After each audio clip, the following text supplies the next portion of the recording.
everyone. That is Wednesday with Keosha J. Today is vlog post number 16. Right? Yeah, because 15 was cocktails. So vlog post number 16. And today we're doing under contract with Chardonnay. Chardonnay, okay? Because that sounded so ghetto.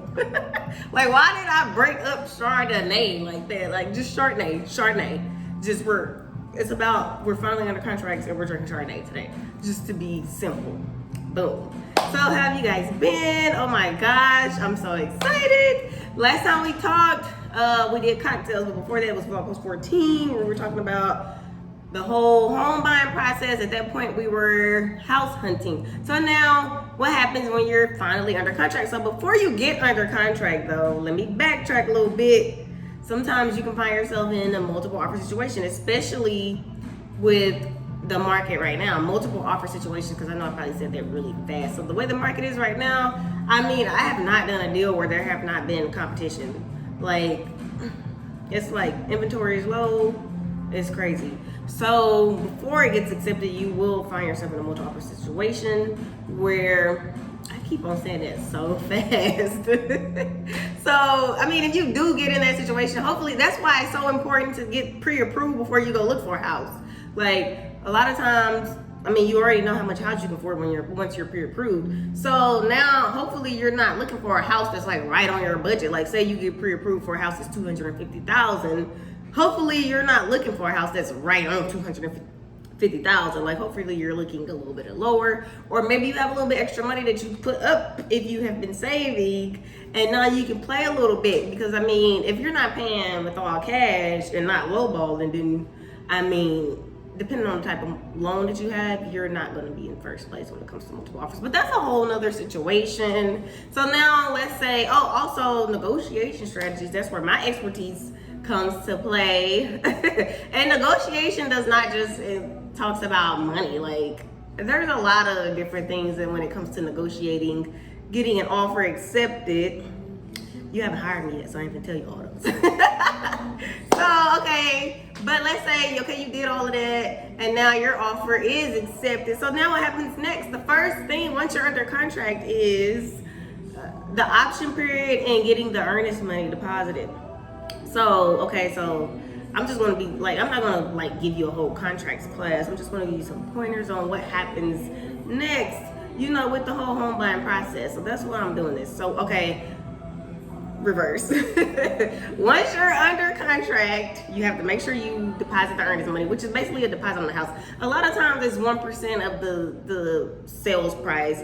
Again, everything within a contract is negotiable, but a lot of times it is 1%. So, I mean, if it's a $100,000 home, 1% is $1,000. Just quick basic math. And the option period. So with the option period, that's normally about 7 days. So what you do with that, you pay a little fee.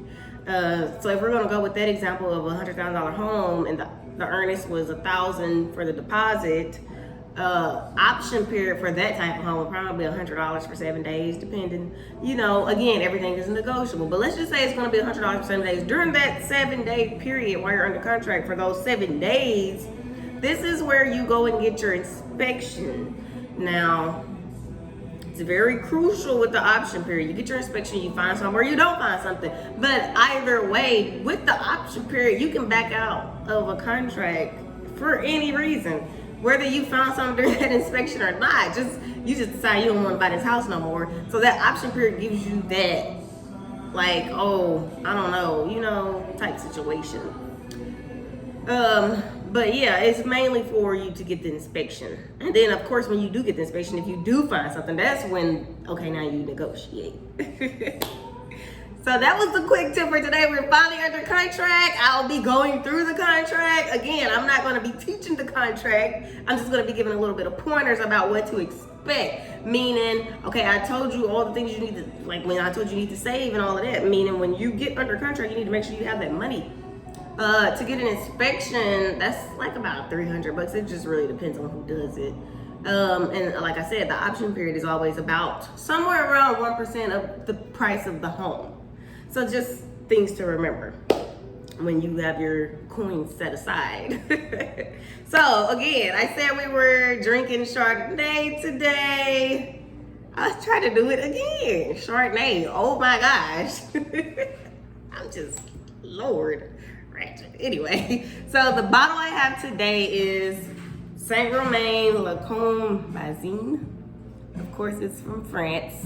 I really did try to get like an Italy or some other region, but I ended up getting this. A salesperson recommended this to me, and it's actually pretty good. So the only issue I did have, which I'm glad I opened this bottle before I got on camera, is the freaking corkscrew just crumbled up. Like I had pieces of corkscrew, but anyway, besides the point, it's pretty good. So Chardonnay is like a very popular white wine, literally all over the world. The thing about Chardonnay is it's easy. It's so many options, high and low. You can get it light and crisp, rich and oaky. Like there's options with this bottle. This vineyard is like one of the oldest vineyards in Domaine, France. They hand pick all of the grapes. I believe that's what I read. They hand harvest, not hand pick, hand harvest all of the grapes. So that's kind of interesting. And it's one of those, like it started like dated back in the 1920s. And I guess it was a good recommendation. Outside of the corkscrew crumbling up, everything else was good. You see my spread? Anyways, we're under contract with Chardonnay. Thank you guys for tuning in to One Honest Wednesday with Keosha J, and I'll see you next time. Oh, don't forget that I'm starting Drytober, so this is my last time drinking until November. So Drytober is coming up. I'm not gonna be drinking for that whole month. I may drink 1 or 2 days because it's a lot happening, but I'm going on the wagon. So who's gonna join me this time? All water, no liquor. You can do mocktails or like non-alcoholic beverages, but that's it. So see you guys next time. Thanks for tuning in. Bye.